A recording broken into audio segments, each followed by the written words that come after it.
총선을 앞두고도 문제 있는 부분에 대한 개선을 요구했지만 제대로 개선되었는지는 알 수 없습니다.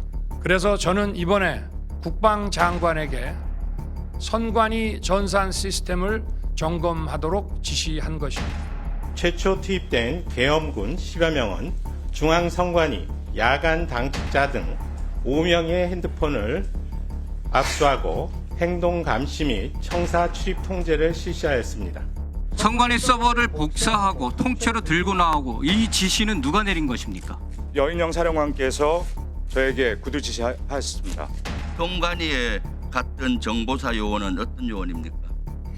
사령부 인원입니다. 누구로부터 지시받았어요? 장관님으로부터 지도받았습니다. 임무는 뭐였습니까? 해당 주에 야간에 임무를 부여할 수 있으니 한 개 팀 정도를 편성해서 대기를 시켜라.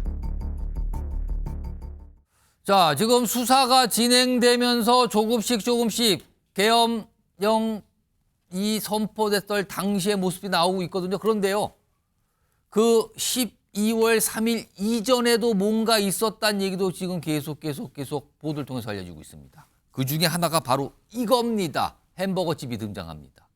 패스트푸드점이죠. 화면 보시죠. 자, 12월 1일이네요. 그렇다면 3일보다 이틀 전입니다. 비상계엄 사태 이틀 전. 경기도 안산의 한 햄버거 가게 패스트푸드 매장입니다. 여기 보시면요.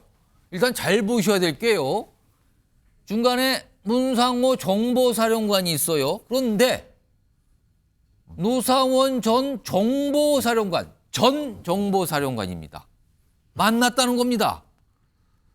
중요한 임무가 있을 것이다. 우선 햄버거 먹고 얘기하자. 그러면서 햄버거 집에서 만났답니다. 지금요, 이 두 인물은요, 문상원 사령관은 오늘 체포, 그리고 노상원 전 사령관은 오늘 구속 여부가 판가름이 납니다, 지금요. 뭔가 만났어요. 그리고 다른 군인들도, 정보사 소속 군인들도 같이 있었다는 겁니다. 지금 4명 정도 나오죠? 다음 보겠습니다.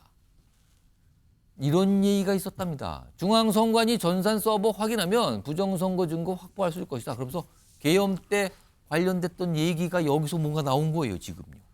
이겁니다, 지금.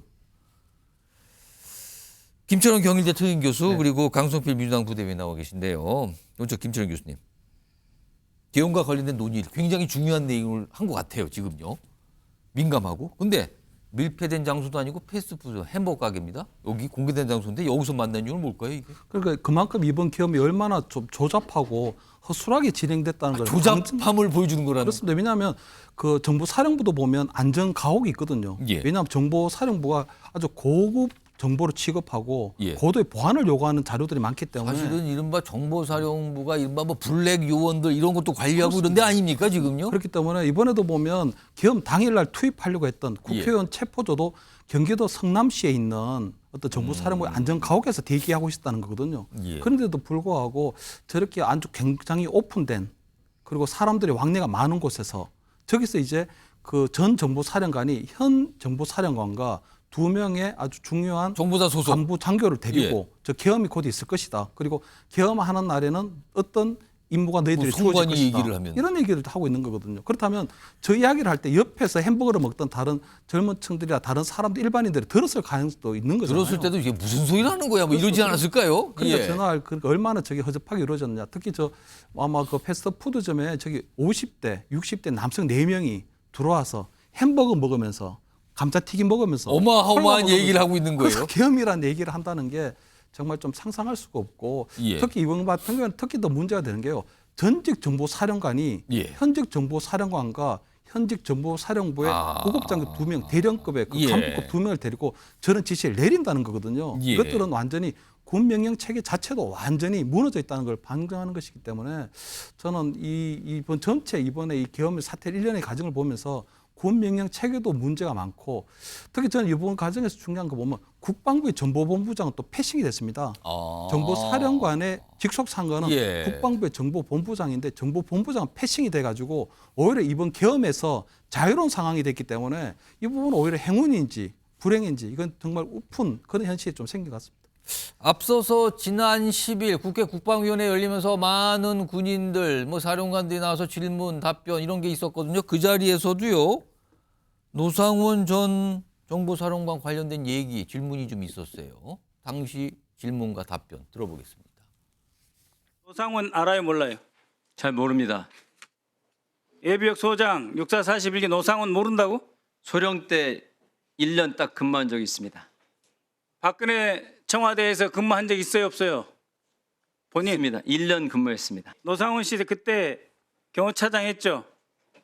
그렇게 기억하고 있습니다. 근데 몰라요?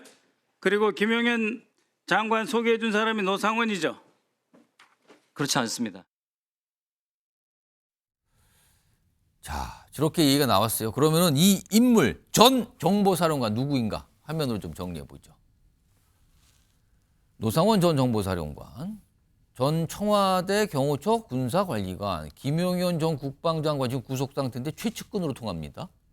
그리고 지금 이 논란이 되고 있는 이 포고령 있죠. 포고령. 초안 작성을 한 거 아니냐는 의혹을 받고 있고요. 그리고요, 보세요. 전 사령관입니다. 그렇다면 엄격히 말하면 민간인 신분이었어요. 계엄을 기획한 비선 민간인인가 그럼 도대체 이게 어떻게 된 거냐? 이런 얘기까지 나오고 있는 상황입니다. 강성필 부대변인? 네. 진짜 엄격히 보면 민간인 아닙니까? 전 사령관이면. 맞습니다. 예비역이기 때문에 민간인인 거죠. 그러니까 사실 지금 햄버거 회동이라고 지금 유명해졌는데 예. 사실 이 장소가 주는 상징성도 있지만 예. 사실 장소가 주는 것은 이 사실 희화되어 있고 예. 중요한 것은 여기서 왜 만났는지 무슨 얘기를 했는지 그리고 말씀하셨지만 민간인이 관여돼 있다는 겁니다. 그러니까 민간인이 관여돼 있다는 것은 이게 또 사전에 공모됐다는 걸 의미를 하는 것이고 또 그 언론 보도에 따르면 예. 지금 노상원 전 그 정보사령관이 소령 출신, 영남 출신 이 조건을 가지고 예비역으로 이 같이 공모하려고 하는 사람을 섭외하고 다녔다는 일종의 언론의 보도도 있는 거거든요. 섭외라고 표현합니까? 섭외라고 표현을 하더라고요. 그러니까 어쨌든 간에 이 김용현 예. 전 국방부 장관이 육사 38기 그리고 노상원 전 정보사령관이 육사 41기로 같이 윤석열 캠프 안보 라인에서 같이 일을 했습니다. 그러니까 아까도 설명했지만 최측근으로 통하는 인물이었다. 맞습니다. 그리고 또 이 노상원 전 정보사령관과 문상호 현 사령관은 과거에 같이 근무한 경험도 있고 두 분 다 정보 분야에서 쭉 같이 근무를 했으며 대전 동향입니다. 그래서 뭔가 겹치는 게 많군요, 지금요. 이게 예비역임에도 불구하고 아니 군 사령관 아닙니까? 예. 사령관을 불러가지고 이렇게 얘기할 정도면 정보 라인의 어떤 폐쇄적인 조직 문화를 좀 보여주는 것이다. 그래서 이분이 어쨌든 그 노상원, 문상호 이분들이 지금 포고령을 지금 작성했다는 의혹을 받고 있는데 예. 사실 이 포고령은 이게 계엄 요건이 성립하는지 비상대책위원회를 열어가지고 예. 이게 요건이 성립하면 국방부 기획관리관이 작성을 하도록 되어 있거든요. 예. 근데 국방부 기획관리관은 자기가 작성한 적도 없다고 했기 때문에 예. 그야말로 비선 실세에 민간인까지 관여된 그리고 사전에 오래전부터 이 비상계엄이 공모된 것이 아닌가 계획된 것이 아닌가 그런 정황이라고 해석할 수 있겠습니다. 지금 이 상황을 햄버거집 회동, 뭐 햄버거집 계엄 논의 이렇게 표현되거든요. 그런데요. 패러디도 있습니다. 이런 걸 만들죠? 많은 분들이.